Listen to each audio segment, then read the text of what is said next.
Now, check out the weekly chart of the S&P 500, which is what she's really focused on. That's a better gauge of the overall market. Specifically, these are the E-mini S&P 500 futures. When you look at the S&P, we see an even more pronounced divergence. The relative strength index peaked at 72 right before the S&P started rolling over in February, topping out at just under 3,400.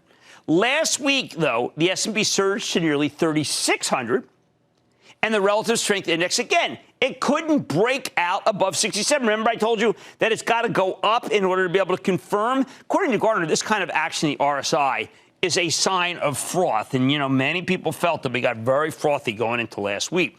You can see something similar if you look back to 2018. The RSI climbed all the way to 92 that January before the S&P got hit with a brutal correction.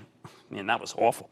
By September, the index had made up those losses, but the RSI stood at just 69. What happened? We got a hideous sell-off going into the end of the year as Fed Chief Jay Powell decided to destroy the economy in order to save it from the threat of non-existent inflation. Gartner's point, when the averages start making new highs, but this crucial momentum indicator can't seem to break out, that's a warning sign. It makes her wonder if we're simply pulling forward gains that we will have to spend months digesting, like we did in 2018 and 2019.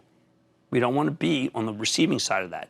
All that said, Gartner still believes the S&P 500 has a little more room to run. In fact, as long as it holds above its floor of support at 3280, sorry about all these lines, she thinks there's a 75% chance that the S&P will make another run at all-time highs.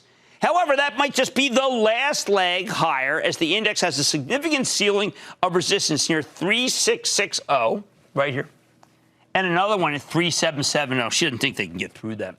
Maybe that last leg would be worth chasing. I know a lot of you want to get in there and get that. I don't blame you. But there's one problem. What happens if the S&P breaks down below that floor at 3280 that we can see right here on the chart? It almost did that last night. What happens if it makes a new high and then fails to jump the hurdle at 3660? In that case, Gartner expects a fast and furious correction. How low could it go? Her first downside target for the S&P is around 3185. That's a pivotal level, by the way. It's acted as both the ceiling and a floor in the past. That floor of support fails. She thinks we go to 3050. And then, boom, worst case, 2750.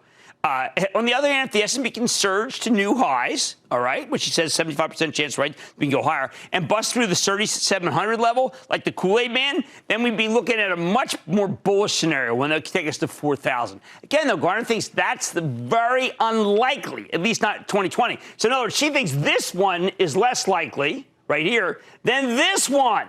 And that's what I care about.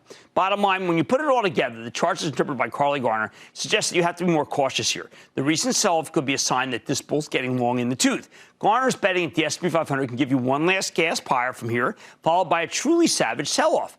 I don't know if she's right, but that'd be pretty par for the course for the historically hideous month of September.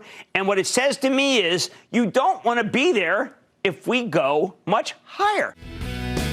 Don't miss a second of Mad Money. Follow @Jim Cramer on Twitter. Have a question? Tweet Cramer. #MadTweets.